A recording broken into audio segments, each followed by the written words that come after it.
Hello, this is the fantastic team 4 of 5. This is Lee, Anthony, Brenda, Leanne, and Jessica on a Zoom call. And today we're going to present some data from the Nebraska Department of Education. And our target audience will be middle school parents or parents of middle schoolers looking to get an idea of what types of high schools are available to them within the state of Nebraska. So, hello, middle school parents. Today we'll be presenting information from Nebraska's Department of Education to help you understand the options available to your child for high school. We will discuss relationships among public school funding, ACT scores, college going rates, and teacher quality. There are plenty of strong performing high schools throughout Nebraska and in rural areas, but we'll focus this analysis on the masses. And so on the bottom figure, you can see here that we have the size of each square representing the number of testers. And so Douglas County comes in with 13,000 testers, which would be kind of the Omaha metro area.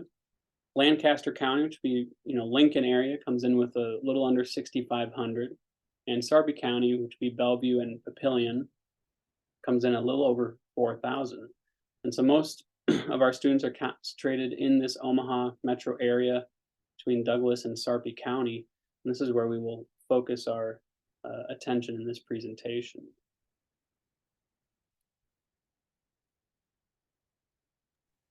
So first, we want to highlight some of the top performing high schools in those big three counties that we discussed. The slider on the top will allow you as the user to select, your desired college going rate, and you'll be able to view the subsequent, top performing schools for those areas. So we do see Gretna as kind of that top school with a very, very high college going rate percentage, but overall there are a lot of good options for high schools in these three with very high college going rates. One of the other things parents often ask about is standardized test scores. And across all high schools in Nebraska, we actually see a pretty poor relationship between high schools' average ACT score and their college going rates. The trend line here is poor fit. And there are a lot of schools with below average ACT scores who still have very high college going rates. When we look at Douglas County, though, where most students are, we do see a much stronger relationship between ACT scores and college attendance rates. The college attendance rates don't tell the whole story. We can see here that Omaha Public Schools have the lowest scores and college attendance rates, but are still sending 7,500 students to college, the most of any district, followed closely by Millard Public Schools with 6,900. The top attendance rates, therefore, are not necessarily sending more students to college overall.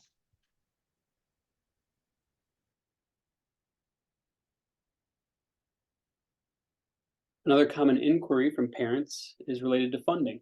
On a per pupil cost basis, which is the amount of money the school spends on each student, not necessarily the cost to a family, the West Side Community Schools spends the most, and Omaha Public Schools is closely after.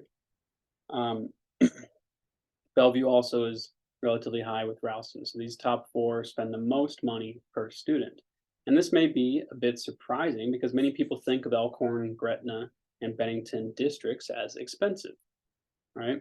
But we see that they're way down here.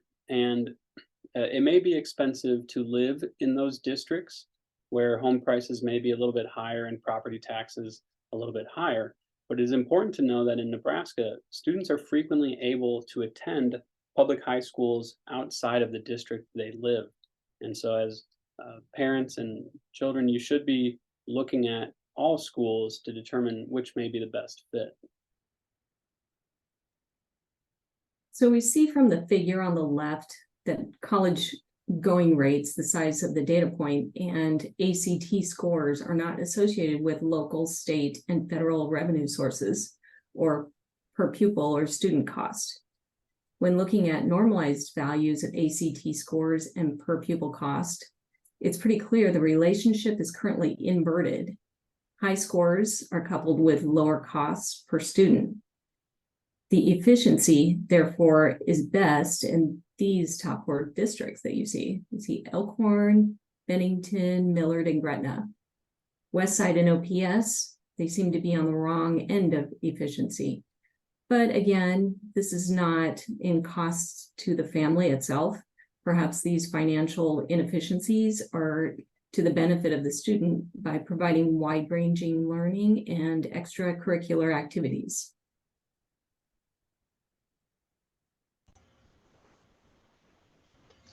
Now, perhaps one of the most important things that parents ask is how educated are the teachers and how experienced are they? And are they being paid well? And ultimately, do these factors influence my child's learning and chances of going to college? On the top left, the size of the box represents the teacher to student ratios, and the darker blues indicate a greater percentage of teachers with master's degrees. So Bennington really stands out here as the district with the most favorable teacher to student ratio and the largest percentage of teachers with masters. Gretna and Elkhorn districts also shine in both of these categories as well. And there are also plenty of teachers with master's degrees in Papillion, Ralston, Bellevue, and Millard. But those teachers are a little bit more outnumbered than the previously mentioned districts.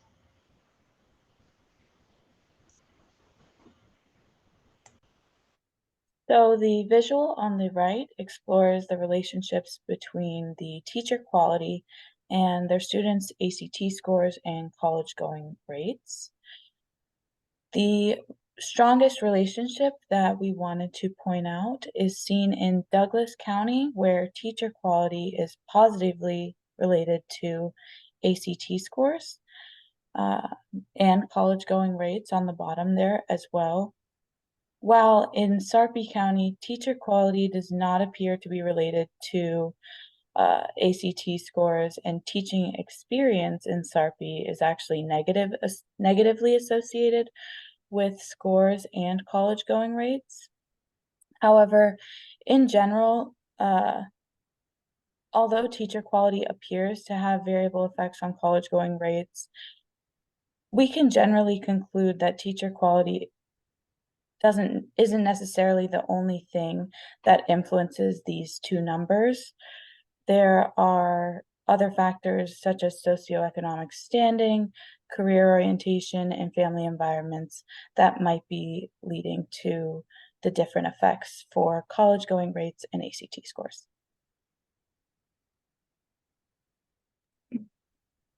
So this is a good chart to use as a conclusion because the chart below provides an overview of Douglas County's districts and how they have performed.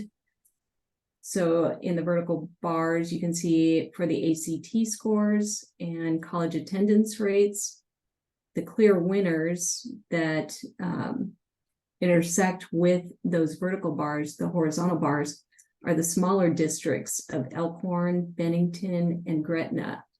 These districts will provide your child with more favorable teacher-student ratios and highly educated teachers. For the vertical bar that you see for the per student costs, OPS, Westside, and Bellevue spend more money on their students. It's not clear where or how that money is being allocated.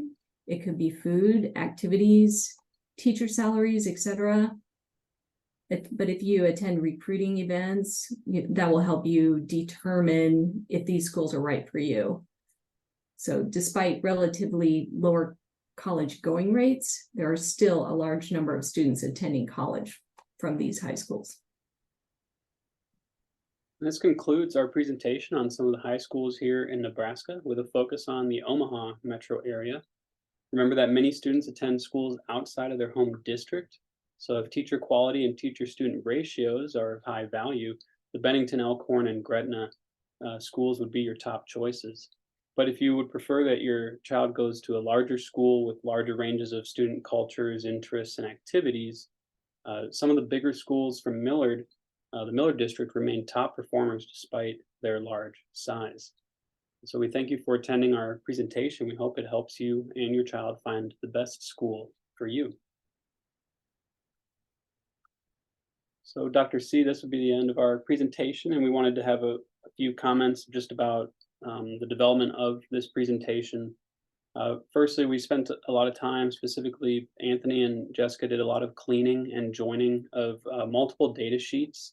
The Department of Education provides this data in something along the order of 10 to 15 sheets per year. And so they did a lot of coordination of that up front to help us manage the data and draw some of these relations. We also did a lot of Anthony did a lot of things with linking county numbers to county names. So some of the data essentially wasn't coordinated optimally. And so that again helped our assessment and drawing relationships.